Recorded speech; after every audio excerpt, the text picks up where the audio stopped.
Slogan: సమయం యొక్క మహత్వాన్ని ముందుంచుకొని సర్వప్రాప్తుల ఖాతాను ఫుల్గా జంప్ చేసుకోండి.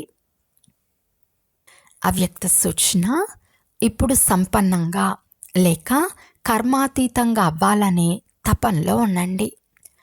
ధ్వనికి అతీతంగా మీ శ్రేష్ఠ స్థితిలో స్థితమైపోతే సర్వ వ్యక్త ఆకర్షణలకు అతీతంగా శక్తిశాలి, న్యారా మరియు ప్యారా స్థితి తయారవుతుంది.